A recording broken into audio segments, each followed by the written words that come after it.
जय हिंद। देखिए, जब भी कुछ बड़ा काम करने जाते हैं तो उसका दिशा निर्देश तैयार किया जाता है कि कैसे करना है, किस तरह करना है। वैसे ही दिशा निर्देश हमारे यहाँ चुनाव पर तय किया जाता है कि चुनाव कैसे करवाना है, किस तरह करवाना है। उस समय सारे राजनीतिक दल और उम्मीदवारों को किस तरह रेगुलेट करना है, जिसको कहते हैं आदर्श आचार संहिता। आज के इस सेशन में हम इसी टॉपिक पर चर्चा करने वाले हैं कि क्या होती है आचार संहिता, क्यों लाया जाता है, कब से लाया जा रहा है। ठीक, मैं दिनेश आपका इस सेशन में स्वागत करता हूं। तो आइए स्टार्ट करते हैं आज के इस सेशन का, जिसमें हमारे आज चर्चा का विषय हैगा आदर्श आचार संहिता। देखिए, आदर्श आचार संहिता है ही क्या, ये जो देश का चुनाव आयोग है, यह एक दिशा निर्देश जारी करता है। देश के राजनीतिक दल तथा चुनाव लड़ने वाले उम्मीदवारों को विनियमित या नियंत्रित करने का एक दिशा निर्देश है, जिसको आचार संहिता का नाम दिया गया है। इसका आधार क्या है, मतलब कैसे तैयार किया जाता है, तो अगर इसका देखें तो हमारे संविधान का अनुच्छेद 324 यह चुनाव आयोग को अधिकार देता है कि भारत में निष्पक्ष एवं स्वतंत्र चुनाव करवाना है। इसी के आधार बनाकर इसको बनाया गया है। और यह दिशा निर्देश कब से बनाया गया है, क्या इसका वो था, कैसे स्टार्ट हुआ है, इसके बारे में हम आज जानने का एक उस पर प्रयास करेंगे। जैसे पहला है परिचय, क्या है आदर्श आचार संहिता। इसके बारे में जब भी हम बताएं कि एक दिशा निर्देश है जो राजनीतिक दल एवं उम्मीदवारों को नियंत्रित करने का काम करता है। इसको बनाने का आइडिया या बनाने का इसका आधार कहाँ से लिया गया है, तो संविधान का अनुच्छेद 324 के तहत इसको बनाने का एक वो लिया गया है। ठीक, डायरेक्ट आर्टिकल 324 में ऐसा कहा नहीं गया है कि बनना ही चाहिए, लेकिन उसको ध्यान में रख के एक ऐसा जरूरत महसूस हुई कि ऐसा दिशा निर्देश बनना चाहिए जिसको चुनाव आयोग ने एक तरफ से कहा जाए बनाया है। इसका इतिहास की बात करें तो सबसे पहले आदर्श आचार संहिता केरल सरकार ने अपने यहाँ 1960 के विधानसभा चुनाव में राजनीतिक दलों को विनियमित करने के लिए बनाया था। अगर इसका भारतीय इतिहास में अगर देखा जाए तो सबसे पहली बार यूज हुआ 1960 में। फिर उसके जस्ट 2 साल बाद 1962 में देश का चुनाव आयोग ने क्या किया, सभी राजनीतिक दल, जितने भी वहाँ पे राजनीतिक दल उस समय थे, सभी से सलाह मशवरा करके कि कुछ न कुछ ऐसा नियम कानून बनाया जाए जिससे क्या किया जा सकता है, देश में एक स्वतंत्र एवं निष्पक्ष चुनाव का माहौल तैयार किया जा सकता है। तो इसको एक तरफ से कहा जाए कि 1962 में तैयार किया गया और 1962 के लोकसभा चुनाव में इसका यूज किया गया। और अगर विस्तृत रूप से देखा जाए तो भारत में 1967 के चुनाव में, जिसमें आपका क्या बोलते हैं लोकसभा का चुनाव तथा सभी राज्यों की विधानसभा के चुनाव में 1967 से आदर्श आचार संहिता लागू की गई है। भारत के पूरे एक तरफ से कहा जाए कि स्तर पर, देश स्तर पर अगर अच्छे से देखा जाए तो 1967 से यह लागू होना स्टार्ट हुई है। 1991 में चुनाव आयोग ने क्या बोला कि अगर कोई आचार संहिता के प्रावधानों को उल्लंघन करेगा तो हम इस पे कुछ सख्ती या कुछ दंडित या कुछ कार्रवाई करने की प्रक्रिया स्टार्ट करेंगे। तो मतलब इसको ऐसे कह सकते हैं कि 1991 से चुनाव आयोग ने आदर्श आचार संहिता को पालन करने के लिए थोड़ी सी सख्ती रवैया अपनाया। ये एक तरफ से कहा जाए कि इसका इतिहास है आदर्श आचार संहिता के बारे में कि कब से क्या क्या एक तरफ से कहा जाए ये है। पीछे हमारा एक तरफ से जो पीडीएफ है इसमें सारी बातें लिखी गई हैं जो हम बता रहे हैं आपको, ये है। आइए देखते हैं कि आदर्श आचार संहिता जब देश में लागू हो जाता है तो क्या प्रभाव देखने को मिलता है, हम लोग के जीवन पे क्या प्रभाव देखने को मिलेगा, एक चुनाव लड़ने वाले उम्मीदवार के जीवन में क्या प्रभाव देखने को मिलेगा, तथा सरकार के कामकाज में क्या प्रभाव मिलता है, तथा एक राजनीतिक पार्टी के प्रभाव में क्या क्या देखने को मिलता है या उसको क्या क्या उसके कार्यों में प्रभाव देखने को मिलता है। ये सब चीजें हम इसमें आगे देखेंगे। आदर्श आचार संहिता के प्रभाव की बात करें तो इसके प्रभाव को कई स्वरूपों में समझा जा सकता है। इसका पहला स्वरूप हम लोग देखेंगे कि सरकार के कामकाज पे क्या प्रभाव पड़ता है। ठीक ना, सरकारी कामकाज या सरकारी तंत्र जो है, जितने भी अधिकारीगण हैं, इनका एक तरफ से कहा जाए कि इन पे क्या प्रभाव पड़ता है। तो सबसे पहला प्रभाव कि सरकारी संपत्ति का प्रयोग किसी चुनाव प्रचार में नहीं किया जा सकता। जब आदर्श आचार संहिता लगा दी जाती है, आदर्श आचार संहिता कब लगाई जाती है, जैसे ही चुनाव होने वाला होता है उसके 1 महीने पहले से ही चुनाव आयोग कोई एक डेट फिक्स करके उसी समय लागू कर देता है कि आज से आचार संहिता लग गई है। तो जब भी आचार संहिता लग जाएगी तब से सरकारी संपत्ति का प्रयोग किसी भी चुनाव प्रचार में नहीं किया जा सकता। ये एक तरफ से कहा जाए कि सबसे पहला प्रभाव सरकारी तंत्र पर पड़ता है। दूसरा प्रभाव क्या है कि कोई भी मंत्री या कोई आपका मुख्यमंत्री हो गया या प्रधानमंत्री हो गया, ये अगर कहीं दौरा करने जा रहे हैं, चाहे इनका आधिकारिक दौरा हो चाहे इनका प्रचार प्रसार का दौरा हो, अगर आधिकारिक दौरा है तो अच्छे से चलेगा। अगर चुनाव प्रचार या चुनाव कैंपेन करने जा रहे हैं तो ये नहीं कर सकते। अगर करेंगे भी तो इन पे एक तरफ से कहा जाए कि उल्लंघन का एक आरोप लगेगा। ये एक तरफ से कहा जाए प्रभाव देखने को मिलता है। बहुत ज़्यादा उनके सरकारी तंत्र सहायता नहीं करेगा। एग्जाम्पल के लिए बिना आदर्श आचार संहिता के, जब आदर्श आचार संहिता नहीं लगा होता है, तब अगर हमारे जिले में या मुख्यमंत्री का दौरा हो रहा है या प्रधानमंत्री का दौरा हो रहा है तो पूरा सरकारी तंत्र उनकी सहायता में लग जाता है। ठीक ना, उनका पूरा प्रोटेक्शन, सुरक्षा तथा जगह जगह प्रचार कैंपेन चलाया जाता है कि यहाँ पे आ रहे हैं, इस दौरे पे आ रहे हैं, ये घोषणाएं करेंगे। ये सब चीजें एक तरफ से कहा जाए कर दी जाती हैं। लेकिन अगर आदर्श आचार संहिता में ऐसा कोई मंत्री या प्रधानमंत्री या मुख्यमंत्री दौरा करने जा रहा है तो सरकारी तंत्र सिर्फ उनकी सुरक्षा मुहैया कराएगा, प्रचार प्रसार नहीं करेगा कि मुख्यमंत्री आ रहे हैं, ये काम करेंगे, ये शिलान्यास करेंगे, ये घोषणाएं करेंगे। ये सरकारी तंत्र नहीं करता जब आदर्श आचार संहिता लगी होती है। और क्या होता है, सरकार को देखिए अधिकार होता है किसी भी अधिकारी को निलंबित या स्थानांतरित करने का। अगर एक अधिकारी को इस जिले से दूसरे जिले स्थानांतरित करना है या किसी एक व्यक्ति के इस पद से दूसरे पद पर पदोन्नति या फिर एक तरफ से कहा जाए कि नीचे करना है, डिमोशन कहते हैं जिसको, प्रमोशन, डिमोशन, ये सब, या कुछ अगर अच्छा काम नहीं किया है तो उसको निलंबित, ये सारे अधिकार सरकार से छीन लिए जाते हैं। ये सब अधिकार अगर उस समय के लिए टाल दिए जाते हैं जब तक आदर्श आचार संहिता लगी हुई है। आदर्श आचार संहिता लगने पर किसी भी अधिकारी का ट्रांसफर नहीं किया जा सकता। जो व्यक्ति जिस पद पे काम कर रहा है वो व्यक्ति उसी पद पे ही काम करेगा। ये एक तरफ से कहा जाए कि सरकारी तंत्र पर इतना बड़ा प्रभाव पड़ता है।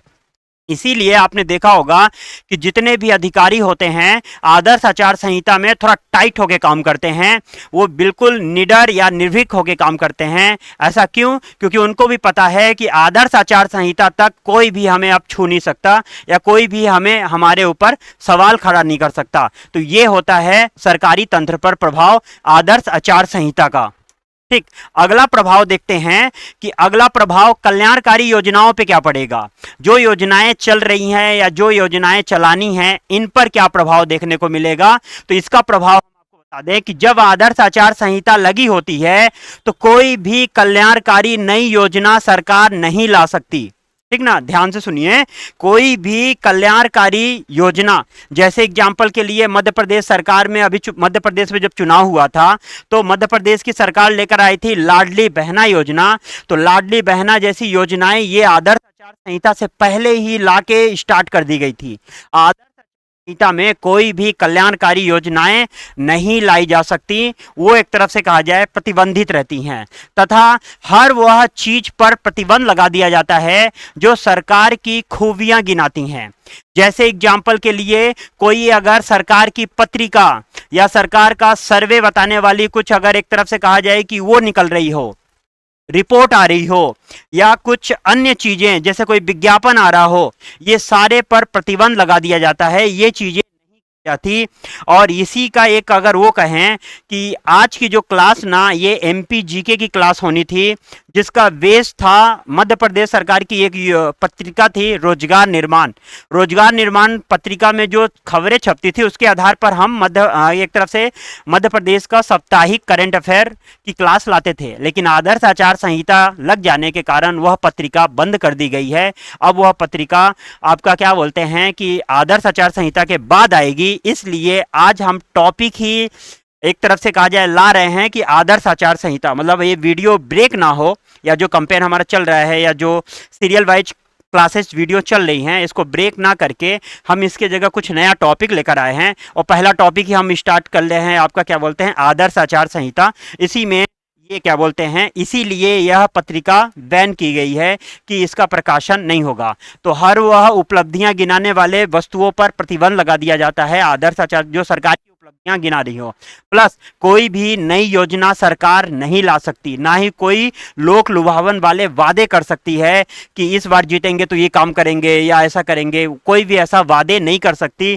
तथा आपका कोई नया प्रोजेक्ट नहीं ला सकती, जैसे यहाँ स्कूल बना देंगे या यहाँ रेलवे बना देंगे या मेट्रो बना देंगे, इस तरह का कोई भी ऐसा प्रोजेक्ट भी सरकार नहीं ला सकती। और आपका क्या कह सकते हैं कि पहले से जो योजनाएं सरकार की चल रही हैं उन योजनाओं पर कोई प्रभाव नहीं पड़ता है, वह योजनाएं स्वतः ही चलती रहेंगी। या कोई प्रोजेक्ट के तहत काम चल रहा है तो वो काम भी आपका चलता रहेगा, इस पर कोई प्रभाव नहीं पड़ेगा। साथ में जो भी लाभार्थी, कई योजनाओं का जो लाभार्थी होता है उस लाभार्थियों को एक्स्ट्रा नहीं जोड़ा जाएगा। एग्जाम्पल के लिए पीएम आवास स्कीम हो गया, तो जिनको पहले से ही पीएम आवास स्कीम के तहत अगर वो चल रहा है, उनका एक तरफ से कहा जाए आवेदन लिया गया है, तो उनको तो राशि प्रोवाइड करवा दी जाएगी, लेकिन नया आवेदन नहीं दिया जाएगा। आदर्श आचार संहिता में नया लाभार्थी नहीं जोड़ा सकता। यानी एक तरफ से समझा जा सकता है कि आदर्श आचार संहिता में किसी का राशन कार्ड नहीं बन सकता और ना ही आपका क्या बोलते हैं कि कोई नया चीज बन सकता है। ये इतना प्रभाव देखने को मिलता है सरकार की कल्याणकारी योजनाओं पर, किसका? आदर्श आचार संहिता का। और देखने का प्रयास करते हैं कि अन्य क्षेत्रों पे क्या होने का वो होता है। अन्य चीजें देखते हैं कि आदर्श आचार संहिता का प्रभाव एक उम्मीदवार जो चुनाव लड़ रहा है या एक राजनीतिक दल, इस पर क्या प्रभाव पड़ता है, इसको देखने का प्रयास करते हैं और देखते हैं कि कैसे चुनाव प्रचार और चुनाव चीजें आप इसमें कर सकते हैं। तो सबसे पहले आपका इसमें प्रभाव देखते हैं। तो एक प्रभाव है कि कोई भी धार्मिक स्थल का प्रयोग नहीं किया जा सकता चुनाव प्रचार के लिए।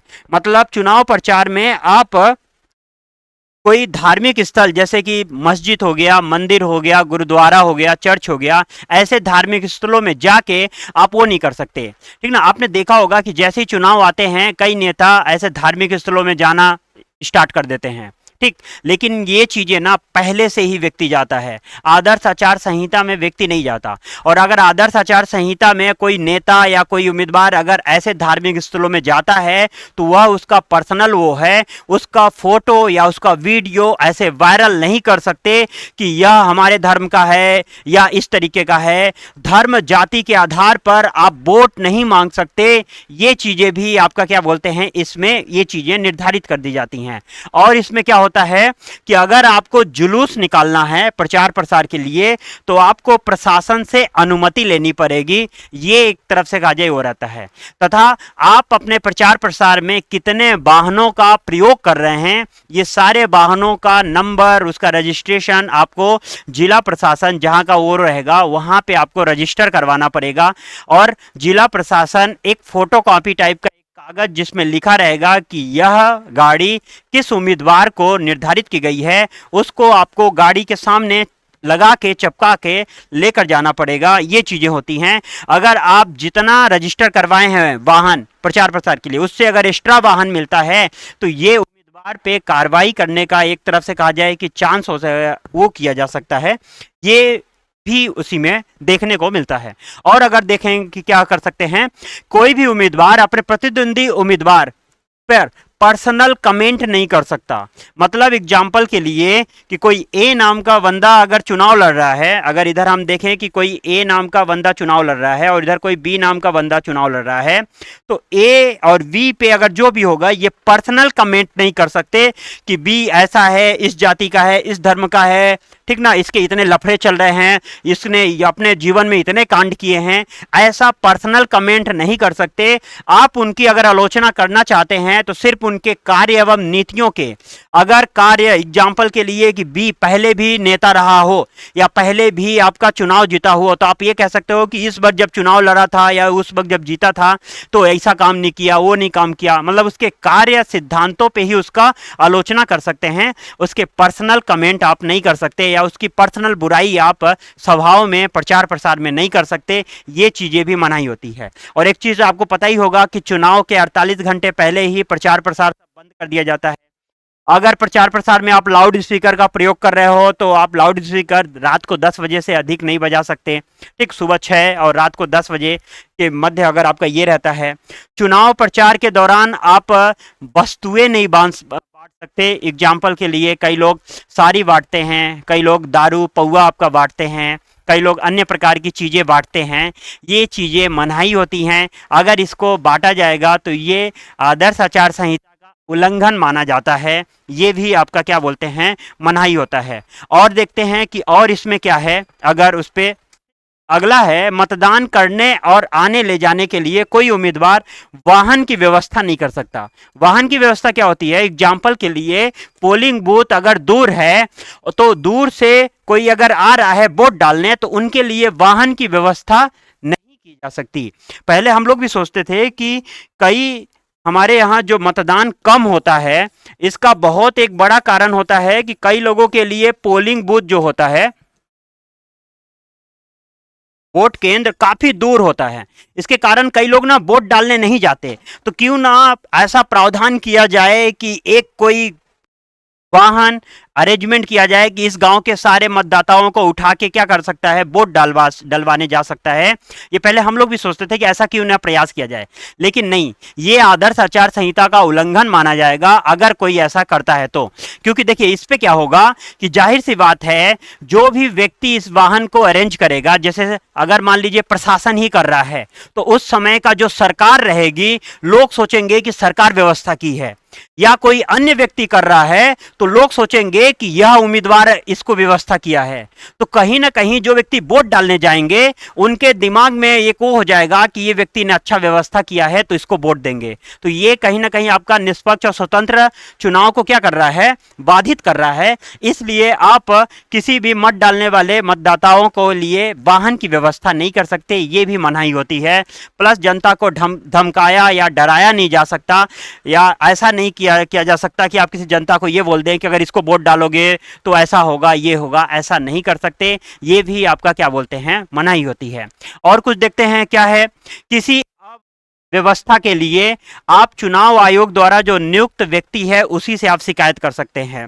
हर जिले में एक स्पेशल अधिकारी नियुक्त किया जाता है चुनाव के समय, जिसका काम ही होता है स्वतंत्र एवं निष्पक्ष चुनाव कराना। इसी से आप कुछ भी चीज का क्या कर सकते हैं, शिकायत कर सकते हैं। ये चीजें हैं। प्लस जितने भी राजनीतिक दल हैं, इनको क्या करना है, इनको बचना है ऐसे वादे करने से जो लोगों को क्या कर सकते हैं, गुमराह करते हो या लोगों को ये को करते हो।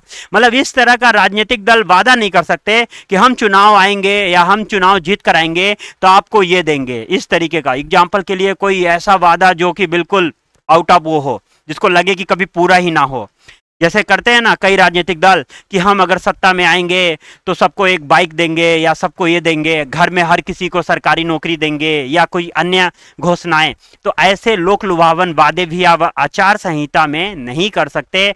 अगर आपको ये करना है तो पहले से ही करना है, पहले से ही स्टार्ट करना है। इसीलिए आपने देखा होगा कि अभी लोकसभा चुनाव होने से पहले ही केंद्र सरकार ने अपनी कुछ घोषणाएं की हैं, जिसको नाम दिया है मोदी जी की गारंटी या मोदी की गारंटी। ये अभी स्टार्ट नहीं किया जा सकता था, इसको पहले ही स्टार्ट किया गया है। इसीलिए वह एक तरफ से कहा जाए कि सही या स्वच्छ माना जाएगा। अगर इसको अभी अगर ऐसा घोषणाएं की जाती तो इस पे बैन लग जाता और इसको आदर्श आचार संहिता का उल्लंघन माना जाता। ठीक, तो ये थे प्रभाव। और भी कई प्रभाव देखने को मिलते हैं कि ये चीजें नहीं कर सकते, वो चीजें नहीं कर सकते। ये इस तरीके का आपका क्या कहते हैं कि आदर्श आचार संहिता का प्रभाव देखने को मिलता है। तो यहाँ पे हमने देखने का प्रयास किया कि सरकारी तंत्र पे क्या प्रभाव पड़ता है, कल्याणकारी योजनाओं पे क्या प्रभाव पड़ता है, सरकार के कामकाज पे क्या प्रभाव पड़ता है, और एक उम्मीदवार और एक राजनीतिक पार्टी पर क्या प्रभाव पड़ता है। ये सारे चीजें हमने आपके क्या बोलते हैं इसमें देखी। अब अगला देखते हैं कि क्या है मॉडल कोड कंडक्ट का आपका वैधानिक प्रावधान या आदर्श आचार संहिता के पीछे कानून क्या कहता है, किस प्रकार ये है, इसके बारे में देखने का प्रयास करते हैं। ये देखिए आदर्श आचार संहिता ना तो संविधान के किसी अनुच्छेद में लिखा गया है कि ऐसा प्रावधान होना ही चाहिए, ना ही संसद ने कानून बना के ऐसा कोशिश किया है या ऐसा कोई प्रावधान किया है जो संसद के किसी कानून के तहत उसको जस्टिफाइड माना जा सकता है या जिसको उसका आधार माना जा सकता है। मतलब आदर्श आचार संहिता का कोई भी वैधानिक आधार नहीं है, ना तो ये संविधान में लिखा है ना तो संसद के किसी कानून में। ठीक, ये सभी राजनीतिक दल मिलके एक सलाह मशवरा करके इसको क्या किए हैं, लागू करने का प्रयास किए हैं। ये चीजें एक ये है। प्लस अगला क्या है कि आदर्श आचार संहिता की जो आदर्श नीतियां हैं, ये किसी भी उम्मीदवार या राजनीतिक पार्टी पर बाध्यकारी नहीं है। बाध्यकारी का मतलब कि जरूरी नहीं है कि ये इनको लागू ही करना है या इनका पालन ही करना है। ठीक, लेकिन सभी राजनीतिक दल उम्मीदवार का एक नैतिक कर्तव्य बनता है कि हम इनके प्रावधानों को क्या करें, पालन करें। मतलब इसको जबरदस्ती आप किसी से लागू या पालन नहीं करवा सकते। अगर कोई उल्लंघन कर रहा है तो आप उसको बस ये कहेंगे कि यार ये ऐसा अच्छा नहीं है, इस तरीके का नहीं करना चाहिए। मतलब उसका सिर्फ नैतिक दायित्व बनता है ये करने का, ये चीजें का। और अगला देखते हैं कि अगर इनके प्रावधानों का उल्लंघन होता है तो किसी उम्मीदवार या किसी राजनीतिक दल को दंडित किया जा सकता है, इस कानून के तहत नहीं, कोई अन्य कानून के तहत। मतलब आदर्श आचार संहिता में ऐसा कोई प्रावधान नहीं है कि कोई इसको उल्लंघित करता है या उल्लंघन करता है तो उसको दंडित करने का कोई प्रावधान आदर्श आचार संहिता में नहीं है। जबकि देश में अन्य ऐसे कानून हैं, उन कानूनों के जरिए आप उस व्यक्ति को क्या कर सकते हैं, दंडित या जुर्माना कर सकते हैं। वो कानून कौन कौन से हैं? तो एक कानून है जन प्रतिनिधि अधिनियम 1951, अगला है आपका आईपीसी और सीआरपीसी। ये कुछ कानून हैं जिस कानून में ऐसा लिखा गया है कि ऐसा काम होने पर सामने वाले व्यक्ति को क्या कर सकता है, दंडित किया जा सकता है, या उसको जेल में डाला जा सकता है, या उसकी उम्मीदवारी रद्द कर दी जा सकती है, नामांकन रद्द कर दिया जा सकता है। ये चीजें प्रावधान हैं। लेकिन आदर्श आचार संहिता में प्रावधान नहीं है दंड का, किसी और कानून के तहत उसको दंडित करने का एक वो है। अगला देखते हैं कि आदर्श आचार संहिता का देखिए महत्व क्या है। आप खुद ही सोचिए कि बाध्यकारी ना होने के बावजूद भी आदर्श आचार संहिता का महत्व हमारे देश या हमारे देश की राज्य व्यवस्था में एक अत्यंत जरूरी या महत्वपूर्ण है। क्या क्या? जैसे कि यह क्या करता है, स्वतंत्र एवं निष्पक्ष चुनाव का आधार तैयार करता है। ठीक, देश में एक शांतिपूर्ण चुनाव का माहौल तैयार करता है, लोकतंत्र के मूल्यों को बढ़ावा देता है। ठीक, एक आदर्श लोकतंत्र को क्या करता है, बढ़ावा देता है, तथा सत्तारूढ़ दल की शक्तियों के दुरुपयोग को रोकता है।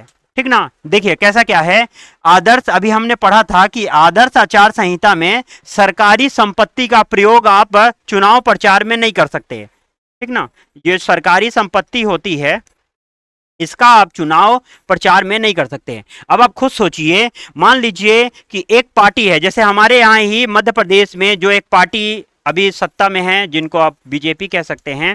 ठीक, बीजेपी के पास सब चीजें हैं, सब अधिकारी उसके पास हैं, लगभग पूरा खजाने का एक तरफ से कहा जाए कि ऑर्डर, जितना पैसे वैसे का ऑर्डर क्या करना है कैसे करना है ये इनके पास है। कोई मैदान में अगर रैली करनी हो तो इनका डिसीजन करना ये सब इनके पास है।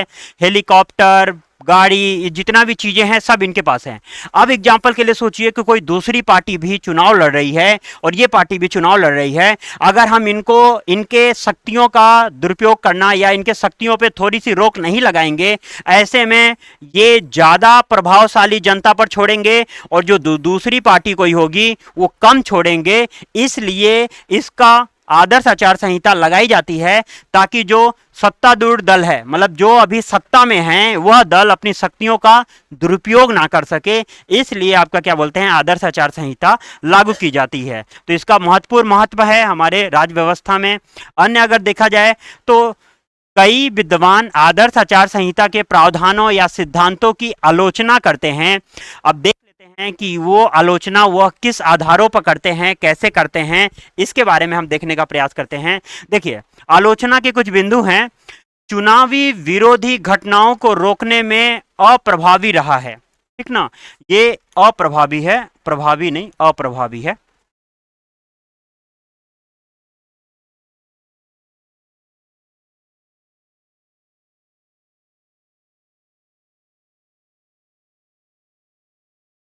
ठीक,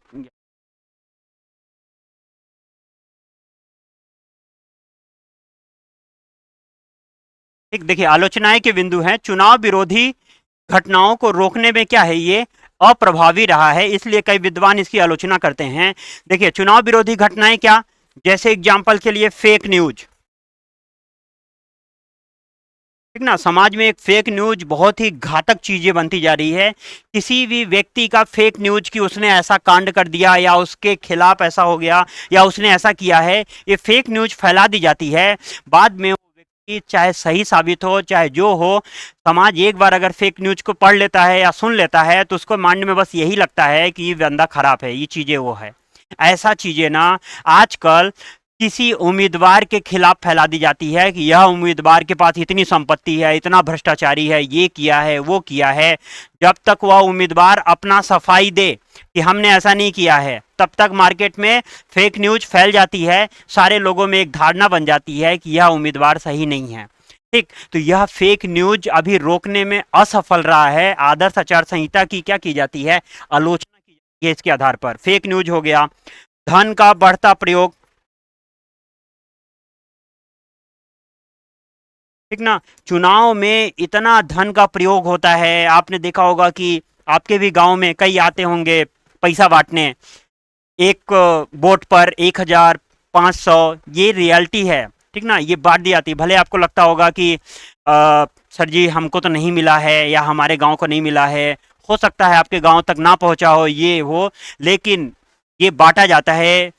कहीं दारू बांटा जाता है तो कहीं पैसा बांटा जाता है, कहीं महिलाओं के लिए अलग अलग अलग चीजें जैसे साड़ी बांट दिया गया। ऐसे लोक लुभावन वस्तुएं बांट दी जाती हैं। इस पर आदर्श आचार संहिता या चुनाव आयोग अभी तक लगाम नहीं लगा पाया है। तो ये सब चुनाव विरोधी कार्यों पर अभी तक आदर्श आचार संहिता क्या है, अप्रभावी रहा है, इसलिए इसकी आलोचना करते हैं। अगला आलोचना कि इसका कोई कानूनी वैधता नहीं है। कानूनी वैधता मतलब ना तो यह संविधान में कहीं लिखा है और ना तो संसद के किसी कानून में। तो इसकी कोई कानूनी वैधता ना होने के कारण भी इसकी क्या है, बुराई की जाती है या आलोचनाएं की जाती हैं आदर्श आचार संहिता की। अगला देखते हैं, यह स्वैच्छिक प्रावधान है। ठीक, जिसकी में अनुपालन की कमी देखने को मिलती है।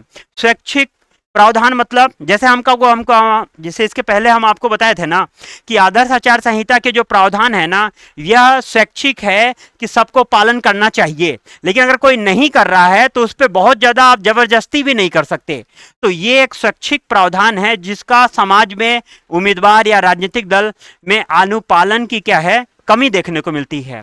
प्लस शासन के कार्यों पर हस्तक्षेप करते हैं। आपने देखा होगा कि आदर्श आचार संहिता शासन के कार्यों को कैसे हस्तक्षेप कर रहा था। मतलब शासन का जो कार्य था, किसी अधिकारी को निलंबित करना या स्थानांतरित करना या सरकार का कोई योजनाएं लाना या सरकार का कोई प्रोजेक्ट लाना, इसमें ये सरकार नहीं कर सकती थी क्योंकि आदर्श आचार संहिता लगी हुई है। तो कहीं ना कहीं ये सरकार के कार्यों में हस्तक्षेप करता है, इसलिए भी कई विद्वान इसका क्या करते हैं, आलोचनाएं करते हैं। कुछ और इसके प्रावधान के प्रति लोगों में जागरूकता का अभाव है। एक इसका आलोचना करने का एक और बिंदु विद्वान वो ढूंढते हैं या बताते हैं कि आदर्श आचार संहिता के प्रति जो प्रावधान है ये लोगों में उतना पता ही नहीं है। आप खुद ही देख लीजिए कि लगभग ये हम इसके प्रावधान बताने में हम अब ये वीडियो 25 मिनट या आपका क्या बोलते हैं कि आधे घंटे का होने वाला है। मतलब आधे घंटे की वीडियो में आप कम से कम इसके प्रावधान मोटा मोटी समझ पाए। आम इंसान जो एक तरफ से कहा जाए कि वो है, उनके बारे में या इसके जागरूकता का इतना अभाव है कि इसके सभी प्रावधानों को व्यक्ति को पता ही नहीं आता। बस इतना सुनता है कि आदर्श आचार संहिता लगी है, क्यों लगी है, क्या इसका लगाने का प्रावधान है, क्या उद्देश्य है, क्या क्या इसके तहत है, क्या प्रभाव पड़ेगा, ये लोगों में इतना जानकारी का अभाव है। तो इसकी आलोचनाएं इन बिंदुओं पर विद्वान करते हैं। लेकिन हम आपको बता दें कि इसकी आलोचनाएं चाहे आप जितना भी कर लीजिए, ठीक ना, आदर्श आचार संहिता की आलोचनाएं आप चाहे जितना भी कर लीजिए, लेकिन इसका हमारे अगर राज्य व्यवस्था में अगर देखा जाए, हमारी राजनीतिक व्यवस्था में इसका महत्व काफी अत्यंत है। और देश में एक स्वतंत्र एवं निष्पक्ष चुनाव वो करने में, लागू करने में ये अपनी महती भूमिका निभाता है। तो ये था आदर्श आचार संहिता, जिसके बारे में कब आया, क्यों लाया गया और इसके प्रभाव क्या देखने को मिलते हैं, महत्व क्या है, इसकी आलोचनाएं क्यों की जाती हैं, ये समग्र चीज़ें हम इस वीडियो में बताने का प्रयास किए हैं। ठीक, तो थैंक्स फॉर वॉचिंग। और बताएं, कमेंट के माध्यम से बताएं कि हमारा ये सेशन आपको कैसा लगा और अन्य लोगों को भी शेयर करें इसके बारे में, और एक जागरूक इंसान बनने का प्रयास करें। समाज में अन्य लोगों को भी बताएं कि आदर्श आचार संहिता है क्या, इसके प्रावधान क्या क्या हैं, कैसे हैं, तो ये सब चीज़ें। तो थैंक्स फॉर वॉचिंग, धन्यवाद।